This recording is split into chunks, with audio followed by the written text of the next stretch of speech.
আর মাত্র কয়েকটা দিনের অপেক্ষা, তারপরই বসন্ত পঞ্চমীতে বাগদেবীর আরাধনায় মাতবে গোটা বাংলা।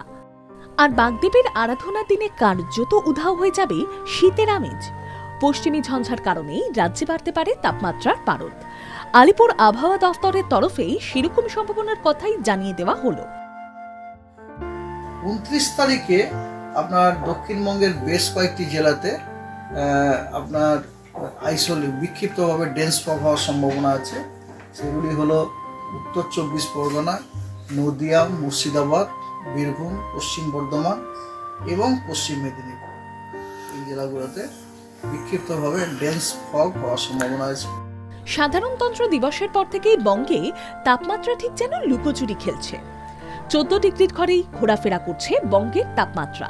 তবে বেলা বাড়তেই রোদ ঝলমলে আকাশ। যদিও সরস্বতী বন্দনার আগে পর্যন্ত জেলায় কোনো রকম বৃষ্টিপাতের সম্ভাবনা নেই, তবে ভোরের দিকে দক্ষিণবঙ্গের বেশ কিছু জেলায় কুয়াশার দাপট জারি থাকবে। পশ্চিম মেদিনীপুর, পূর্ব মেদিনীপুর, দক্ষিণ 24 পরগনা ও উত্তর 24 পরগনা জেলাগুলিতে ঘন কুয়াশার সম্ভাবনা থাকছে। এর পাশাপাশি নদিয়া, মুর্শিদাবাদ, বীরভূম, পশ্চিম বর্ধমান, পশ্চিম মেদিনীপুর জেলায় ঘন কুয়াশার সম্ভাবনার কথা শুনিয়েছে হাওয়া অফিস। যেমন ধরুন টেম্পারেচার আজকে তো 14.2 হয়ে গেছে। আগামী 24 ঘন্টাতে টেম্পারেচার খুব একটা বড়সড় পরিবর্তনের কোনো সম্ভাবনা নেই। আমরা মনে করি টেম্পারেচার আপনার ওই 14-15 বা 14-13 এর মধ্যে থাকবে আগামী 24 ঘন্টাতে। তবে পরশু দিন থেকে অর্থাৎ 29 তারিখের পর থেকে কিন্তু তাপমাত্রা বাড়ার সম্ভাবনা আছে, ঠিক আছে।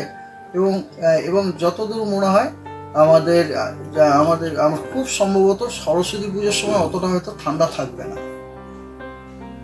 সরস্বতী